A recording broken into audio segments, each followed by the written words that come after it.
వైష్ణవి గారు, మీ క్యారెక్టర్ ఎంత రెస్పాన్సిబుల్, అంటే ఎంత స్టోరీని ముందుకు తీసుకెళ్ళడానికి మీ క్యారెక్టర్ ఎంతవరకు పొటెన్షియల్ క్యారెక్టర్ అనుకోవచ్చు?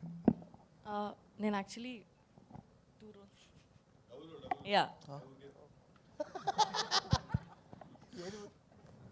డబుల్ రోల్ ప్లే చేస్తున్నాను. అలా అవ్వడానికి ఒక కారణం ఉంటుంది, అంటే 2 రోల్స్ ప్లే చేయడానికి ఒక మెయిన్ రీజన్స్ ఉంటుంది. ఆ రీజన్ చాలా ఎంటర్టైనింగ్గా, చాలా ఇంట్రెస్టింగ్గా ఉంటుంది. అదే మొత్తం సినిమాలో ఎక్కువ స్పేస్ అండ్ ఇంట్రెస్టింగ్గా ఉంటుంది. వైష్ణవి గారు, నేను వెంకట్ ఇంటికి అండి. బేబీ తర్వాత మీరు నెక్స్ట్ మూవీ చేశారు, అది అంత సక్సెస్ కాలేదు. సో దీనిపైన ఎలాంటి కేర్ తీసుకున్నారు? అంటే ఒక హీరోయిన్కి నెక్స్ట్ ఒక ఫ్లాప్ పడ్డదంటే మళ్ళీ అవకాశాలు రావడం చాలా కష్టం కదా. సో దీన్ని ఎలా చూస్ చేసుకున్నారు? సార్, అంటే సినిమా సక్సెస్ కాకపోవడం అది, అంటే నేను అంత ఆలోచించే మెచ్యూరిటీ అంటే ఎక్స్పీరియన్స్ లేదు సార్ ఇంకా నాకు.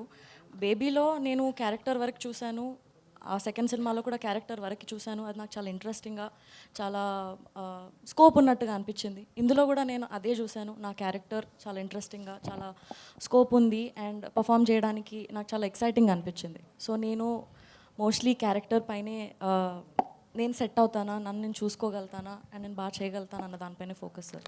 బేబీ ప్రొడక్షన్స్లోనే మళ్ళీ మీరు ఆనంద్ గారికి సినిమా అన్నారు, కానీ మళ్ళీ ఇంతవరకు ఏం అప్డేట్ లేదు, ఏంది అది? అన్ఫార్చునేట్లీ అది ముందుకు వెళ్ళలేదు సార్.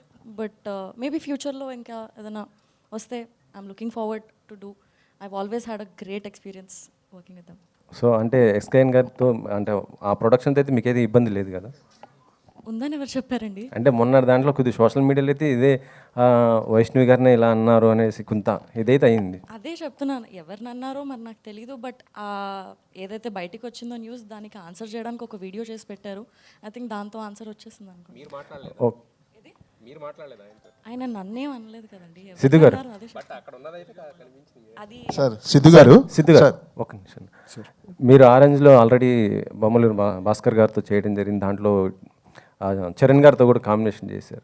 మళ్ళీ చరణ్ గారితో ఏమైనా చేయాలి అనుకుంటే మల్టీ స్టార్, ఎందుకంటే ఇప్పుడు ఉన్న హీరోస్ అందరూ కూడా మల్టీ స్టార్ గారు చేస్తున్నారు పెద్ద పాన్ ఇండియన్ లెవెల్లో.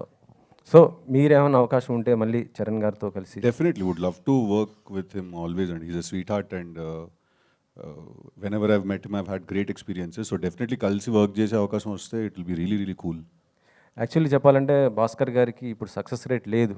ఓకే, సో మరి ఆయన అండ్ మీరు వరుసగా బ్లాక్ బస్టర్ కొడుతున్నారు, ఏ హీరో అయినా హిట్ డైరెక్టర్కి అవకాశం ఇస్తుంటారు, మీరెందుకు ఇలా భాస్కర్ గారికి? అంటే సార్, హిట్ ఫ్లాప్ ఇక్కడ దట్స్ ఆల్, చాలా అది మన చేతిలో లేని విషయం అండి. నేను ఎప్పుడైనా ఏం బిలీవ్ చేస్తానంటే, ఫస్ట్ ఈ మైక్ పక్కన పెట్టాలని బిలీవ్ చేస్తాను. నేను ఏం బిలీవ్ చేస్తానంటే సార్, బేసిక్గా ఒక డైరెక్టర్ ఉండొచ్చు, యాక్టర్ ఉండొచ్చు, ఎవరైనా ఫిల్మ్ మేకర్ ఎవరైనా ఉన్నా కూడా, వాళ్ళు హిట్ సినిమాలో తీస్తున్నారా, ఫ్లాప్స్లో ఉన్నారా వాళ్ళు అనే దానికంటే ఎక్కువ ఇంపార్టెంట్ వాళ్ళకు ఒక సిగ్నేచర్ ఉందా లేదా అనేది సార్.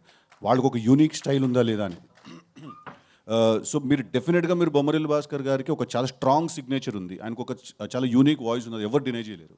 మీరు బొమ్మరిల్లు తీసుకున్నా, పరుగు తీసుకున్నా, ఒంగోలు గీత తీసుకున్నా కూడా, ఆయన ఆరెంజ్ తీసుకున్నా కూడా, అప్పుడు మా జూడ్లో మీరు ఇప్పుడు మళ్ళీ ఆరెంజ్ అంటారు. నేను కూడా ఉండే ఆ సినిమాలో లైట్, నేను కూడా బాధపడ్డా. సో మీరు తీసుకుంటే ఆయన ఎప్పుడు ఒక కొత్త కాన్సెప్ట్ చెప్తారు, ఆయన ఎప్పుడు ఒక ఫ్రెష్, అంటే మనం అందరం రోజు లైఫ్లో ఫీల్ అయ్యి చెప్తారు. So hit or flop does not matter sir, if the artist has a signature or not matters అండి.